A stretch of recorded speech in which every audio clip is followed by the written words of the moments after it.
서로 인사 나누세요. 당신이 힘들 때 곁에 있겠습니다.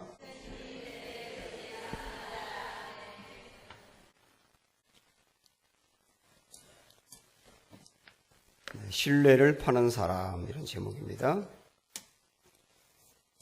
예병일이라고 하는 분이 그 예병일의 경제 노트라고 하는 그런 글을 계속 써서 이렇게 인터넷에 올리고 있습니다. 그 글에 봤더니 이런 얘기가 있어요. 이분이 한 번은 백화점의 과일 매장에 갔다고 합니다. 그런데 그 과일을 파는데 이렇게 써 있더라는 거예요. 오늘 딸기는 산지에 비가 와서 평소보다 덜 달고 조직이 다소 무릅니다. 그 다음에 수박 참외는 아직 제철이 아니어서 덜 답니다. 구입에 참조하십시오.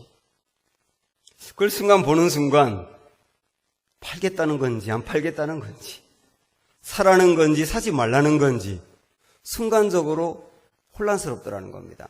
그런데 그걸 가만히 쳐다보고 있으면서 깨달은 게 뭐냐면 이 백화점은 지금 과일을 파는 게 아니고 신뢰를 팔고 있구나, 그런 생각이 딱 들더라는 겁니다. 왜냐하면 나쁜 건 나쁘다고 이야기하고 좋은 건 좋다고 이야기함으로 인해서 그걸 보는 사람들은 설령 그날 과일은 안 살지 몰라도 이 백화점은 좋은 것이구나, 이런 신뢰를 얻게 된다는 겁니다. 여러분, 신뢰가 얼마나 중요합니까? 신뢰는 돈보다 중요합니다. 돈은 잃으면 다시 벌면 되잖아요. 그런데 신뢰는 한번 잃고 나면 회복하는 데 굉장히 오랜 시간이 걸립니다. 사실 내 마음에 아주 큰 상처를 준 사람이 있다고 생각을 해보면요, 그 사람을 내가 용서할 수는 있어요. 그런데 그 사람에 대한 신뢰를 얻는 것까지는 굉장히 오랜 시간이 걸리잖아요. 그래서 10번을 잘해도 한 번을 잘못하면 신뢰가 깨질 수 있는 게 사람과의 관계이기 때문에 저도 교회의 지도자로서 정말 조심하려고 하는 게, 한 번 잘못하면은 그냥 신뢰가 깨질 수 있으니까 이게 문제가 된단 말이에요. 그래서 도산 안창호 선생님은 이런 말을 했습니다. 지금 우리나라에서 가장 시급한 문제는 가난을 해결하는 것이 아니라 신용을 회복하는 거다. 그게 더 중요하다, 그 말입니다. 사실 이 사람들이 신뢰를 잃는 걸 보면 거의 대부분 말 때문이 아닐까, 그런 생각이 듭니다. 신뢰를 얻는 것도 말로 얻고요, 신뢰를 잃는 것도 말로 잃는 경우가 굉장히 많습니다. 에베소 교회에 대해서 지금 우리가 살펴보고 있는데, 에베소 교회는 좋은 교회였습니다. 교회사에 보면 교회를 30개 정도를 개척했다고 할 정도로 부흥도 했고 선교하는 교회였고, 그 다음에 바울이 이곳에서 3년 동안 머물면서 바울이 직접 제자훈련을 했던 곳입니다. 바울로부터 제자훈련을 받은 평신도들이 견고히 서가지고 교회를 아주 건강하게 이끌어 갔던 거죠.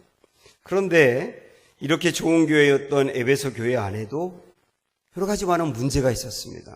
그 문제 중에 하나는 주로 말로 하는 문제였다는 거예요. 그래서 오늘 우리는 이 문제를 좀 깊이 살펴보려고 하는데요, 이 말씀에 보면 뭔 말을 하지 말라 내지는 뭘 버려라, 이런 말씀이 8번 나옵니다. 그런데 대부분 말과 연관된 말씀이에요. 그래서 오늘 우리는 이 말이 얼마나 중요한지 하나하나 한번 살펴보도록 하겠습니다. 먼저 뭘 버리라고 했느냐, 25절 보시죠. 시작. 그런즉 거짓을 버리고 각각 그 이웃과 더불어 참된 것을 말하라. 이는 우리가 서로 지체가 됨이라. 거짓말을 조심하라, 거짓말을 하지 말라, 이런 말씀하고 있습니다. 이 에베소 교회가 상당히 좋은 교회임에도 불구하고 성도들끼리 거짓말이 많이 통했던 것 같아요. 요즘도 우리나라 보면은 어른부터 애들까지 온통 거짓말쟁이에요. 우리나라가 1년에 고소 고발 사건이 몇 건쯤 되는지 아세요? 몇 건쯤 될 것 같습니까? 1년에 고소고발이 60만 건이라고 합니다. 일본이 15,000 건밖에 안 된다는 거예요. 일본이 우리나라보다 인구가 훨씬 많은데 우리나라가 일본보다 14배가 고소고발이 많은 겁니다. 근데 일본은 그 중에서도 폭력 사건이 주로 70%를 차지한다는 거예요. 근데 한국은 60%가 사기 사건이라고 합니다.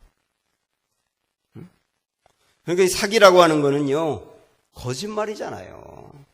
거짓말 때문에 고소 고발이 엄청나게 많은 거예요. 그래서 어른들도 아이들한테 적절하게 거짓말하는 것을 지혜라고 생각을 하는 겁니다. 그러다 보니까 애들도, 여러분 애들 보세요. 거짓말 얼마나 많이 하나. 천연덕스럽게 거짓말을 해요. 그리고 실제 초등학생들이 거짓말을 적절하게 하고 그러는 걸 지혜라고 생각하더라고요. 앙케이트 조사한 거 보니까. 한국은 지금 거짓말이 보통 심각한 상황이 아닙니다. 근데 여러분 보세요. 하나님은 거짓말을 어떻게 볼까? 우선 10계명의 9번째는 거짓말하지 말라요. 이 거짓말이 뭐뭐 하지 말라라고 하는 조항이 7개 정도 되거든요. 근데 그 중에서 거짓말이 들어가 있다는 걸 아셔야 합니다. 그리고 최초로 아담과 하와가 선악과를 따먹는 원죄, 최초의 죄는 사단이 거짓말부터 시작했다는 것도 아셔야 돼요. 선악과 먹어봐. 그럼 눈이 밝아지고 하나님과 똑같아지고 너 절대로 죽지 않아. 처음부터 거짓말로 시작된 게 죄였다는 걸 아셔야 된다고요. 그래서 사단이 지금도 우리에게 유혹해가지고 죄에 무너지게 하는 것 중에 상당히 많은 게 거짓말이에요. 오직하면 사단을 거짓의 아비라고 표현하겠습니다. 거짓의 아비. 그래서 여러분 한번 성경 얼른 뒤로 한번 가보세요. 요한계시록 2장 18절 가보십시오.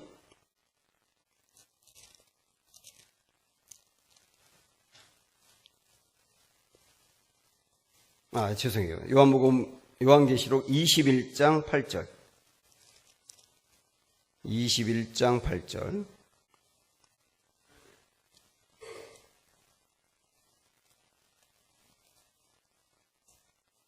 자, 찾으셨어요? 시작. 그러나 두려워하는 자들과 믿지 아니하는 자들과 흉악한 자들과 살인자들과 음행하는 자들과 점술가들과 우상숭배하는 자들과 거짓말하는 모든 자들은 불과 유황으로 타는 못에 던져지리니 이것이 둘째 사망이라. 여기에 거짓말하는 자가 들어갔다는 걸 여러분 생각을 해보셔야 돼요. 지금 물론 이 말씀은 여러분 오해하지 마십시오. 거짓말을 했다고 해서 지옥에 떨어진다 그런 말은 아니에요. 그러나 지옥에 떨어지는 사람들을 봤더니 이런 사람들이라는 거예요. 네? 지옥에 떨어지는 사람들을 봤더니 이런 사람들이더라. 근데 그 사람들을 다시 한번 보시면 여기에 두려워하는 자들이라고 하는 말은 하나님을 믿지 않아서 두려워하는 자들이기 때문에 불신앙 사람들을 말하는 거예요. 그 다음에 믿지 아니하는 자들, 흉악한 자들, 살인자, 음행자, 점술과 우상숭배자. 근데 여기와 같은 이 수준으로 거짓말하는 자가 있다는 거예요. 성경에서는 거짓말하는 것을 이렇게 엄격하게 본다는 걸 아셔야 합니다. 신천지 이단들이 추수꾼이라 그래서 기존 교회에 들어가가지고 처음부터 끝까지 하는 게 거짓말이에요. 그러면서 그 사람들 뭐라고 말하냐면 성경에 봐라. 성경에도 하나님은 모략의 하나님이라고 했다. 이 모략이라는 말로 해석이 됐지만 그 모략이라는 말은 지혜의 하나님이라는 뜻이에요. 근데 그 사람들은 모략이라는 단어 하나를 갖고 얼마든지 거짓말해도 된다고 가르치는 거예요. 거짓말해가지고 한 사람이라도 더 신천지로 데려오면 되는 거 아니냐? 이게 하나님을 믿는 사람들이 할 수 있는 일이라고 생각을 하세요? 여러분 아무리 전도하는 거 중요해도 거짓말로 전도할 수 없지 않습니까? 그래서 거짓말은 이렇게 악한 것이기 때문에 하지 말라고 했다 하는 거 여러분 일단 아셔야 됩니다. 그 다음 두 번째로 26절, 27절 오늘 말씀 다시 오셔서 자, 시작. 분을 내어도 죄를 짓지 말며 해가 지도록 분을 품지 말고 마귀에게 틈을 주지 말라. 두 번째로 하지 말라고 하는 것은 뭐냐면 분을 내지 말라는 거예요. 분을 내지 말라. 조금 더 정확히 말하면 분을 내지 말라가 아니라 분을 내어서 죄로 가지 말게 하라 그 말입니다. 사실 이 분노라고 하는 것도 언어 문제 아닙니까? 결국 분노를 말로 쏟아내지 않습니까? 물론 폭력으로 쏟아내기도 하지만 말 아무것도 안 하고 주먹으로 때리는 사람 봤어요? 다 말하면서 때리지. 결국 이 분노라고 하는 것도 언어의 문제인데 말이죠. 그런데 바울도 이 말씀을 가만히 보면 분노는 할 수 있다는 거예요. 네? 분노. 여러분 어떻게 분노를 안 하겠어요? 화 안 내고 어떻게 사세요? 화는 날 수 있다. 근데 중요한 건 뭐냐면 화가 죄로 가지 않게 하라는 거예요. 죄로 가지 않게 하라. 그러면서 또 구체적으로 말씀하는 게 뭐냐면 분노가 일어날 수는 있는데 그 분노를 그 다음날까지 끌고 가지 말라는 거예요. 분노를 그 다음날까지 끌고 가지 말라는 거예요. 여러분 부부싸움은 할 수 있지 않습니까? 부부싸움 할 수 있지만 부부싸움하고 나서 분노하는 마음을 그 다음날까지 끌고 가지 말라는 거예요. 왜 그러냐? 다시 말씀을 보세요.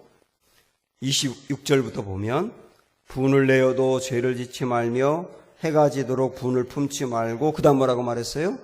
마귀에게 틈을 주지 말라. 제가 늘 말씀드리지만은 성경은 앞에 있는 말씀하고 뒤에 있는 말씀하고 연결해야 된다고 그랬잖아요.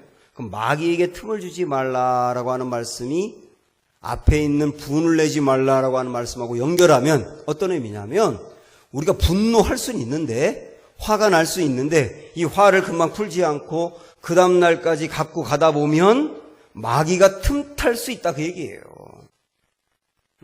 그래서 마귀는 제가 이전에 여러분 마귀의 별명 하나 붙여준 거 기억나세요? 예?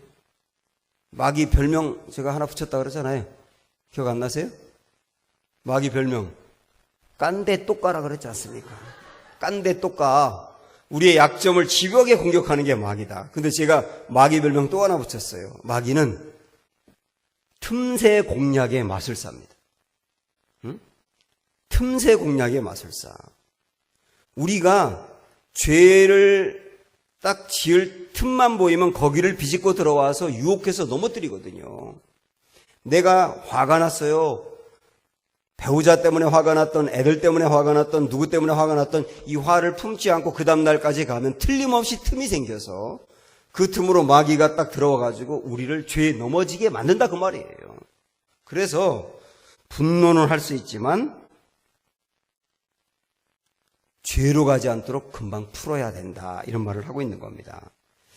자, 그 다음에 세 번째 보시죠. 이번에는 29절로 가볼게요. 29절 시작.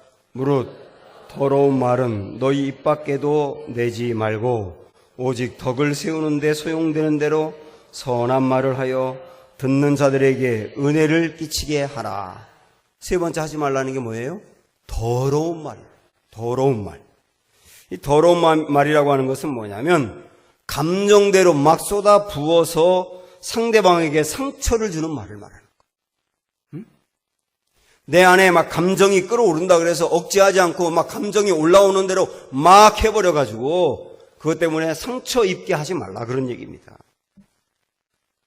제가 몇 년 전에 지난 교회에서 노트북 하나를 잃어버렸습니다. 이 밤에 이 도선생이 와가지고 가져갔어요. 근데 그 노트북은 제가 재산 목록 1호였습니다. 왜냐하면 노트북 자체가 좋은 건 아니었는데 그 안에 있는 자료가 좋았어요. 자료가. 사실 그거를 제가 다른 데다 저장하지 않고 그냥 그 자체에 하드에다가 저장을 해놨는데 거기에는 설교문하고 그 다음에 제가 강의한 내용하고 그 다음에 좋은 영상, 설교 자료가 될 만한 영상하고 좋은 그 찬양하고 이런 것들이 굉장히 많이 들어있었거든요. 근데 그걸 홀랑 가져간 거예요. 그래가지고 제가 그걸 잃어버리고 나니까 막 속상해가지고 잠을 못 자겠더라고요. 그 안에 있는 좋은 자료를 다 잃어버렸으니까. 그런데 제가 하루가 딱 지나서 그 다음날, 다음 날이겠죠. 그러니까 그 다음 날 새벽 기도를 딱 가서 기도하는데 이런 기도가 나와요. 하나님, 그 도선생, 제 노트북 가져간 도선생, 그 사람이 그 안에 켜가지고 설교 한 편이라도 좀 보게 해달라고. 그리고 영상 하나라도 꼭 보게 해달라고. 그래가지고 그 사람을 회개하고 예수 믿게 해달라고. 그렇게 하고 제 마음이 딱 정리가 되더라고요. 예? 노트북 잃어버린 거 그 재산목도 1호를 잃어버렸는데도 하루 지나니까 마음이 정리가 되더라니까요. 그런데 바로 그때쯤에 제가 어떤 그 훈련에 참여해가지고 내적 치유 시간이 있었어요. 그래서 그 이끌어가는 강사님이 우리에게 어떤 질문을 던지고 거기에 대해서 우리가 생각하고 그러는 시간이었는데 그 질문을 듣다가 딱 어떤 내용이 있었느냐면 지금 내 마음에 씻지 못하고 해결하지 못하고 끌고 가고 있는 상처는 무언가? 그걸 보는 시간이 있었습니다. 그런데 제가 그 훈련 받을 때가 46살인가 5살인가 그때였는데 제가 그때 딱 제 마음에 남아있는 상처가 뭐냐면 8살 때 기억이 나는 거예요. 8살 때. 8살 때 무슨 일이 있었느냐면 저희 시골 마을에서 어떤 형 집에 돈이 없어졌어요. 그 돈이 없어지고 나니까 형 친구들이 모여가지고 형 친구를 해봐야 초등학교 3학년인데 전 초등학교 1학년이고 초등학교 3학년 그 형들이 모여가지고 이 돈을 누가 가져갔을 것 같으냐? 그리고 서로가 회의를 했나 봐요. 그리고 얻은 결론은 성렬이가 가져갔다. 저는 정말 안 가져갔거든요. 정말이라니까 안 가져갔다니까요, 진짜. 그런데 그 형들이 제가 가져갔다고 확신하면서 이 도둑놈아 돈 내놓으라는 거예요. 그 다음부터는 저를 보면 성렬아가 아니에요. 도둑놈이에요. 8살 때. 그 생각하니까 지금도 또 성질이 올라오네. 저는 성질 나면은 참 이상한 특징이 있어요. 저는 성질 나면 콧물이 나와요.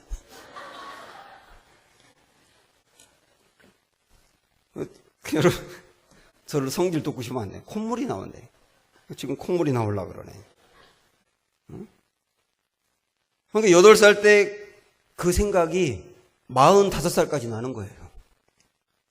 그리고 45살에 그 받은 상처 때문에 제가 갑자기 막 감정이 격해지는 거예요. 제가 그때 다 생각을 했습니다. 야, 노트북과 그 안에 있는 소중한 자료를 잃어버렸을 때는 하루 지나서 풀 수 있더라. 그런데 말로 받은 상처가 세상에 40년 가까이 되는데도 없어지지 않더라는 거예요. 여러분, 이게 말이라고 하는 게 말이죠. 여기서 말하는 더러운 말이라고 하는 거는 다른 사람의 마음을 아프게 하는 상처를 주는 말이라고. 이게 내가 말을 할 때는 별거 아닌 것 같지만요. 그 말을 받아서 상처 입은 사람에게는 굉장히 클 수가 있다는 걸 아셔야 되는 거예요. 그래서 이와 비슷한 말씀이 조금 뒤로 넘어가서 31절을 보면 나오는데, 자 보세요. 31절 시작. 너희는 모든 악독과 노함과 분냉과 떠드는 것과 비방하는 것을 모든 악의와 함께 버리고. 이거 전부 다 거의 말이지 않습니까? 악독, 노함, 분냄, 떠드는 거, 비방, 이거 전부 다 말이지 않습니까? 근데 이 모든 것들을 뭐와 함께 버리라고요? 악의와 함께 버리라. 이 악의라고 하는 것은 뭐냐면 악의적인 말을 말하는 겁니다. 악의적인 말. 이 악의적인 말이라고 하는 게 더러운 말하고 비슷하다고 볼 수 있어요. 그러니까 이런 거죠. 내가 이 말하면 저 사람이 자존심 완전 상한다는 걸 알아요. 알면서 일부러 하는 거예요. 내가 이 말하면 저 사람 굉장히 어려워하고 힘들어할 거라는 걸 알면서 하는 거예요. 이게 악의적인 말입니다. 굉장히 위험한 말이죠. 그래서 이런 말들도 버려야 한다 그랬습니다. 자, 오늘 우리가 세 가지를 봤는데, 첫 번째, 거짓말을 하지 말아야 하고 버려야 한다. 두 번째는 분을 내더라도 틈을 주지 않도록 빨리 풀어야 한다. 세 번째는 더러운 말, 또 다르게 말하면 악의적인 말을 하지 말아야 한다. 자, 이 말씀을 하고요. 그 중간에 30절을 보면 이런 말씀이 또 나옵니다. 자, 30절 보세요. 시작. 하나님의 성령을 근심하게 하지 말라. 그 안에서 너희가 구원의 날까지 인치심을 받았느니라. 성령을 근심하게 하지 말라. 이 말씀이 왜 여기 중간에 또 나왔느냐? 당연히 앞에 있는 말씀하고 뒤에 있는 말씀하고 연관하면 무슨 의미겠습니까? 우리가 성도로서 말로 죄를 짓고 말로 상처 주고 이런 것을 할 때 성령은 근심한다 그 말이에요. 응? 그걸 알아야 된다는 얘기입니다. 성령이 근심한다 그랬어요. 근심한다. 이 근심한다는 말을 제가 찾아보니까 이건 이제 신약의 표현입니다만은 신약적인 표현을 구약적인 표현하고 연결을 하거든요. 주석을 보면. 근데 이 똑같은 의미로 쓰여진 게 어디냐면 성령이 근심한다고 할 때 근심한다는 말이 어디에 똑같은 표현이 나오느냐면 여러분 아시는데요. 다윗이 아들 압살롬이 죽었다는 소식을 듣죠. 죽었다는 소식을 듣고 그때 근심했던 단어하고 똑같더라고요. 그러니까 여러분 이 두 말씀을 연결을 해보면 우리가 말로 죄를 지을 때 우리가 말로 짓는 죄를 보면서 성령님은 어떻게 하신다고요? 근심하시는데 그 근심의 강도가 뭐냐면 아들이 죽었다는 이야기를 듣고 근심하는 거와 똑같다는 거예요. 저는 이 말씀 여러분 잘 마음에 새기면서 내 입에서 말이 나갈 때 이게 죄악의 말이 나가려고 할 때 성령님이 이토록 근심한다는 것이 여러분 기억나기를 원합니다. 이토록 우리는 대수롭지 않게 생각하는 것일 수 있어도 성령님은 이토록 마음 아프게 생각한다는 거예요. 이런 말로 짓는 죄들에 대해서. 그래서 이 말로 짓는 죄가 이렇게 위험한 것이고 정말 말로 짓는 죄를 삼가해야 되겠구나 하는 것을 깨닫고 다짐할 수 있게 되기를 축원합니다. 그런데 사실 고민이 있습니다. 이게 뭐냐, 무슨 고민이냐면 거짓말하면 안 되고 분을 내가지고 죄로 가면 안 되고 상처 주면 안 되고 악의적인 말 해도 안 된다는 것을 모르는 사람이 누가 있겠어요. 이게 죄라고 생각을 안 하는 사람이 어디 있으며 이렇게 해도 뭐가 문제야라고 생각하는 사람은 여기 없을 거예요 아마. 그런 분이 여기 앉아있다면 지금 번지수가 잘못된 거겠지요. 다 알아요. 아는데 성질이 올라오면 안 되는 거예요 그게. 응? 여기서 막 끌어올라오면 그때 여기서 통제가 안 되는 게 여기까지 오면 그게 우리의 고민 아닙니까? 모르는 게 아니에요. 아는데 안 되는 게 문제예요. 사실 이 야고보서 말씀을 보면은 야고보서는 이 말의 문제를 굉장히 중요하게 다루고 있거든요. 야고보서는 제가 제자훈련할 때도 이번 주에 말씀드렸습니다마는 야고보가 목회를 하면서 성도들이 겪고 있는 문제라든지 성도들이 범하고 있는 죄를 잘 정리해서 하나님의 말씀으로 준 것이 야고보서거든요. 근데 거기에 말의 문제가 자주 언급된다는 것은 결국 목회를 해보니까 성도들이 서로 분열되고 싸우고 교회를 나가고 교회를 떠나고 교회가 시험에 드는 중요한 이유 중에 하나가 말이더라는 거예요 결국은. 그런 문제를 얘기를 하고 있는 거 아닙니까? 그런데 그 야고보서 3장 2절에 보니까 한번 들어보세요. 야고보가 이런 고민을 이야기합니다. 우리가 다 실수가 많으니 만일 말에 실수가 없는 자라면 곧 온전한 사람이라 능히 온몸도 굴레 씌우리라. 목회하면서 보니까 말에 실수가 없는 사람이라면 그 사람은 온전하다고 해도 되더라는 거예요. 그리고 말에 실수가 없는 사람이라면 온몸도 굴레 씌우리라. 그 말은 뭐냐면 내 온몸이 죄를 짓는 것을 막을 수 있는 사람이라는 거예요. 그 말은 역으로 말하면 뭡니까? 말에 실수가 없는 사람이 없더라, 그 얘기잖아요. 또 하나, 야고보서 3장 8절에 보니까요, 혀는 능히 길들일 사람이 없나니 쉬지 아니하는 악이요 죽이는 독이 가득한 것이라. 이 혀는 길들일 사람이 없다는 거예요. 길들일 사람이 없다는 건 뭐냐면 통제가 안 된다는 거예요. 이 말이 통제가 안 된다.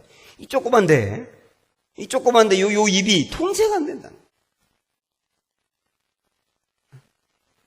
평상시엔 괜찮다가 성질만 나면 이 말 통제가 안 된다. 아닌 것처럼 저를 쳐다보지 마세요. 여러분도 그렇잖아요.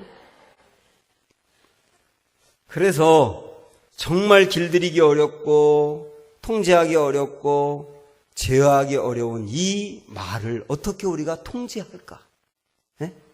어떻게 통제해서 이 말이 축복의 통로가 되고 사람을 세우는 통로가 될 수 있을까? 그게 우리의 과제지 않습니까? 그래서 이제 우리는 두 번째 파트로 넘어가서 어떻게 하면 언어를 다스릴까? 어떻게 하면 말을 다스릴까? 구체적으로 보려고 합니다. 두 가지 말씀드릴게요. 첫째, 언어도 훈련을 받으셔야 합니다. 네? 언어도 훈련이 필요한 거예요. 자, 이 말씀 한번 찾아볼게요. 잠언서로 한번 가보겠습니다. 잠언 15장, 시편 다음에 잠언 15장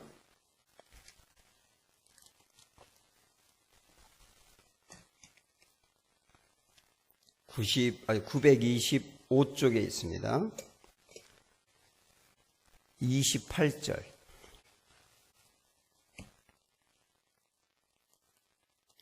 되셨어요? 28절 시작. 의인의 마음은 대답할 말을 깊이 생각하여도 악인의 입은 악을 쏟느니라. 이 말씀은 뭐냐면 말하기 전에 깊이 생각하는 훈련을 하셔야 된다는 얘기예요. 이거는 뭐 굳이 교회에서가 아니라 해도 일반 세상에서도 많이 얘기하는 거 아닙니까? 말하기 전에 생각을 먼저 해라. 깊이 생각해라. 그게 의인이라는 거예요. 생각을 안 하고 막 얘기하는 게 악인이라고만 하는 겁니다. 왜? 생각 안 하고 말하면 실수가 나오니까. 그래서 저도 제가 이렇게 설교문을 딱 써서 이렇게 오거든요. 여기 보면은 뭐 했습니다까지 다 있어요. 그리고 설교할 때 여기에 있는 내용 외에는 거의 얘기 안 하려고 합니다. 여기 내용에 없는 거가 갑자기 생각나잖아요. 갑자기 생각나는 것을 애드립이라고 하죠. 애드립. 애드립 치면 실수가 많아요. 순간적으로 갑자기 생각나서 얘기를 해버리면 설교 끝나고 나면 아휴 그 얘기 괜히 했네. 후회할 때가 너무나 많아요. 그래서 저는 될 수 있는 대로 설교문 안에서 말씀을 드리려고 해요. 그리고 성령님이 설교문을 칠 때 역사하시니까. 왜냐하면 생각을 깊이 안 하고 하는 말은 아픔이 될 수 있으니까. 그래서 생각을 하고 해야 한다. 이것도 훈련이지 않습니까? 그 다음에는 23절로 한번 가보실게요. 23절 시작. 사람은 그 입의 대답으로 말미암아 기쁨을 얻나니 때에 맞는 말이 얼마나 아름다운고. 자, 우리가 언어도 훈련이 필요하다 그랬는데 어떻게 훈련하는 거냐면 때에 맞는 말을 해야 된다 그 얘기예요. 때에 맞는 말을 해야 한다. 그러니까 이 상황에 적절한 말이냐 그 말이. 좋은 말이긴 하지만 이 상황에 적절한 말이냐.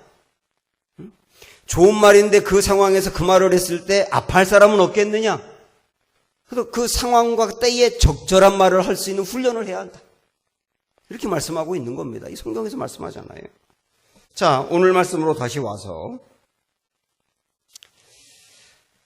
25절을 보겠는데 이 바울 서신을 보면은 이 중요한 특징이 뭐냐면 뭐뭐를 하지 말라 그리고 끝내지 않고 대안을 제시하는 경우가 굉장히 많습니다. 그래서 자 25절 보세요. 시작. 그런즉 거짓을 버리고라고 하고 끝나지 않고 그 다음 뭐라고 말씀합니까? 각각 그 이웃과 더불어 참된 것을 말하라. 네? 거짓을 버리라고만 말하지 않고 자꾸 참된 것을 말하는 훈련을 하다 보면 거짓이 자꾸 사라져간다 그 말이에요. 그러니까 참된 것을 자꾸 말하는 훈련을 해야 한다 이런 얘기죠. 그 다음에 29절로 가도 비슷합니다. 29절 시작. 무릇 더러운 말은 너희 입 밖에도 내지 말고. 여기서 끝나지 않아요. 그 다음 어떻게 하라고 말씀했냐면 오직 덕을 세우는 데 소용되는 대로 선한 말을 하여 듣는 자들에게 은혜를 끼치게 하라. 더러운 말을 자꾸 안 하려면 어떻게 해야 되느냐? 덕을 세우는 말을 자꾸 해버릇해야 된다는 얘기예요. 덕을 세우는 말을 해버릇해야 한다. 그래서 잠깐 저를 보세요, 여러분. 그래서 덕을 세우는 말을 하라 그랬는데 아주 제가 구체적으로 말씀을 드리겠습니다. 어떤 게 덕을 세우는 말이냐? 예를 들어서 권사님 죄송한데 제가 권사님한테 무슨 충고를 하고 싶어요. 예? 실제 그렇다는 게 아니고 예를 들어서 그 이미랑 권사님한테 제가 충고를 하고 싶은 게 있어요. 그럴 때 세 가지를 생각하셔야 돼요. 세 가지. 첫째, 내가 말하려고 하는 게 사실이냐? 에? 제가 이미랑 권사님에 대해서 무슨 충고를 한다 그러면 뭐 파악한 게 있으니까 충고를 할 거 아니에요. 그렇죠?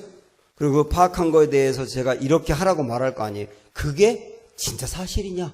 이걸 첫 번째 살펴봐야 됩니다. 그 두 번째는 사실이라 하더라도 그 말이 필요하냐? 에? 이미랑 권사님에게 그 말을 지금 해줄 필요가 있느냐? 셋째, 사실이고 필요가 있다 하더라도 비슷한 말이긴 하지만 유익이 되느냐? 유익이 되겠느냐? 이 세 가지를 고려하고 말하는 게 덕스러운 말입니다. 저는 우리 교회 안에서도 어른이든 청년이든 이런 훈련이 되셨으면 좋겠습니다. 다른 사람의 허물을 우리가 보기도 하고 그 다음에 어떤 때는 회의석상에서 얘기하고 싶을 때도 있고 여러 가지 말하고 싶을 때가 많이 있잖아요. 그때 세 가지만 걸러보세요. 첫째, 내가 말하려고 하는 게 사실이냐? 둘째, 사실이더라도 필요한 말이냐? 셋째, 사실이고 필요하더라도 유익이 되겠느냐? 이렇게 거르고 말한다면 저는 우리 교회가 대단히 성숙한 교회가 될 거라고 확실합니다. 왜냐하면 덕을 세우는 말을 하는 교회가 되니까요. 이게 여기까지를 합쳐서 뭐라고 말할 수 있냐면 언어도 훈련이 필요하다. 자꾸 훈련이 필요하다. 그런데 두 번째 드리려고 하는 것은 첫 번째보다도 훨씬 더 근본적인 겁니다. 아주 중요한 거예요, 이거. 자, 말씀으로 가보시죠. 마태복음 12장으로 한번 가보겠습니다.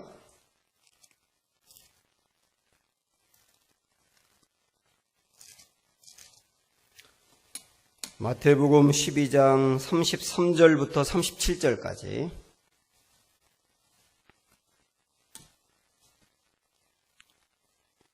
마태복음 12장 33절부터 37절. 자, 하나하나 보겠습니다. 33절 시작.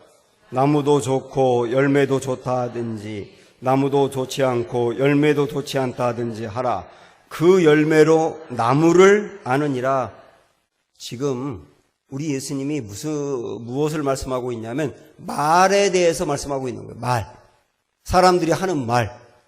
그에 대해서 말씀하는데 33절에서는 그 열매로 그 나무를 한다 그랬습니다. 그럼 여기서 말하는 열매는 뭘까요? 네? 그 사람이 하는 말. 나무는 그 사람 됨됨이. 그래서 그 사람이 하는 말이 그 사람의 인격이고 그 사람이 하는 말이 그 사람의 신앙이라는 거예요. 그러니까 그 사람이 하는 말을 보면 아, 그 사람이 이런 사람이구나 태반할 수 있다는 거예요. 34절 시작. 독사의 자식들아, 너희는 악하니 어떻게 선한 말을 할 수 있느냐? 이는 마음에 가득한 것을 입으로 말함이라. 여기서 말하는 독사의 자식들아는 바리새인들을 말하는 겁니다. 바리새인들을 혼내면서 하시는 말씀인데, 바리새인들이 입에서 나오는 말이 악한 말이 나왔다는 얘기예요. 정죄하는 말, 부정적인 말, 그 비판을 쏟아놓는 말, 주로 악한 말이 나왔는데, 우리 예수님의 말씀은 뭐냐면 바리새인들이 악한 말을 하는 이유는 그 마음이 악하기 때문이라는 거예요. 그 사람이 자꾸 말을 하는 걸 보면 그 사람 마음을 알 수 있다는 얘기입니다. 그래서 보세요. 35절 읽어보세요. 시작. 선한 사람은 그 쌓은 선에서 선을 내고 악한 사람은 그 쌓은 악에서 악한 것을 내느니라. 선한 것이 뭡니까? 선한 말. 악한 것은 악한 말. 그 사람이 말을 자꾸 선하게 하는 걸 보면 그 사람 속에 선이 가득하다는 거예요. 선이. 근데 그 사람 자꾸 입에서 나오는 말이 악하고 부정적이고 독설이 나오고 사람들을 상처 주는 말이 자꾸 나오고 자꾸 말로 트러블 메이커가 되고 그러는 이유는 뭐냐면 그 사람의 속이 지금 악하기 때문이에요. 그래서 이 말씀은 뭐냐면요. 말을 다스리려면 속을 다스리라는 거예요. 속을 다스리라. 마음을 다스리라. 요즘 이상하게 내 언어 습관이 이상하다. 왜 자꾸 그냥 누굴 만나기만 하면 다른 사람 흉보고 씹고 왜 자꾸 그럴까? 이상하다. 내가 요즘 내 말이 자꾸 입에 나오기만 하면 자꾸 내 말 때문에 사람들이 상처 입는다. 왜 그럴까? 마음에 문제가 생기는 거다. 마음. 그래서 말을 치료하는 것도 중요하지만 마음을 치료하셔야 된다는 얘기예요. 자, 이 마음을 어떻게 치료할까는 조금 이따 말씀드리고요. 여기서 그 다음 말씀을 보고 가야 됩니다. 6절, 7절 볼까요? 시작. 내가 너희에게 이르노니 사람이 무슨 무익한 말을 하든지 심판날에 이에 대하여 신문을 받으리니 내 말로 의롭다함을 받고 내 말로 정죄함을 받으리라. 무슨 말입니까? 우리가 한 말도 결국은 심판을 받는다는 얘기예요. 그 사람이 한 행동만 심판을 받는 게 아니라 그 사람이 한 말도 결국은 심판을 받는다. 그래서 그 사람이 말 때문에 의로운 사람이란 말도 들을 것이며 그 사람의 말 때문에 불의한 사람이라는 말도 듣게 될 것이다. 여러분, 이게 얼마나 무서운 말입니까? 말도 심판을 받는다니까요. 그러면 더욱더 이 내 마음을 잘 관리해서 정말 좋은 말을 해야 되겠구나 하는 생각이 드시죠? 그러면 이 말을 잘하기 위해서 마음을 고치라 그랬는데 그럼 마음을 어떻게 고칠 수 있을까? 구체적으로 말씀드리겠습니다. 우선 내 마음이 좋고 깨끗해야 되니까 자꾸 좋은 말씀을 많이 들으셔야 됩니다. 귀로 자꾸 좋은 말씀을 집어넣어야 합니다. 자꾸 넣어야 돼요. 그 말씀을 많이 들어야 되고요. 좋은 내용을 많이 들어야 됩니다. 자꾸 듣는 게 나에게 영향을 미치게 됐어요. 그래서 말씀을 많이 듣는 것은 믿음만 좋아지는 것이 아니라 언어도 좋아지는 길이다. 이렇게 생각을 하시면 됩니다. 그 다음에는 좋은 생각을 자꾸 하셔야 합니다. 생각도 자꾸 나쁜 생각으로 흘러가지 않도록 통제를 해야 합니다. 나를 힘들게 만들었던 그 사람이라든지 그 사건에 대해서 자꾸 생각하지 마세요. 그 다음에 과거에 아팠던 그 생각을 자꾸 하지 마세요. 생각도 좋은 것을 하시는 것도 훈련이에요. 자꾸 긍정적인 생각을 하려고 하고 좋은 생각을 하려고 노력하셔야 된다는 얘기예요. 그게 말에 영향을 주니까요. 그 다음에는 아주 중요한 게 뭐냐면 좋은 것을 보셔야 합니다. 자꾸 내 눈으로 좋은 것을 보셔야 됩니다. 좋은 책을 읽으셔야 되고 좋은 영상을 보셔야 되고 좋은 자연을 자꾸 보셔야 되고 좋은 광경을 자꾸 보셔야 합니다. 일부러 좋은 것을 보려고 노력해야 한다 그런 얘기예요. 제가 문제를 하나 드리겠습니다. 제가 목사인데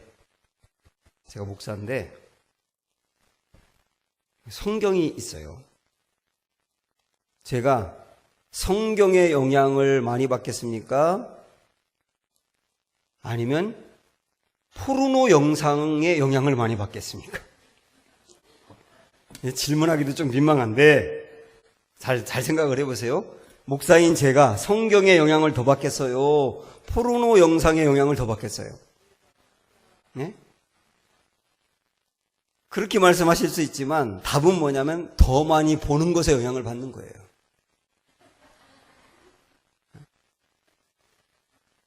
제가 만약에 보세요. 만약에 저 목사지만 성경은 별로 안 보고 포르노 영상을 본다. 그러면 제가 받는 영향이 포르노 영상인 거예요.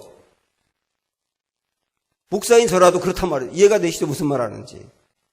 우리의 눈이 뭐를 더 보느냐에 따라서 내 마음에 영향을 받게 돼 있고 내 마음에 영향받으면 말로 영향이 나온다는 거예요. 그래서 매일 그런 것만 보면 말하는 게 매일 그런 말만 할 거예요. 이렇게 보는 게 중요하다는 거예요.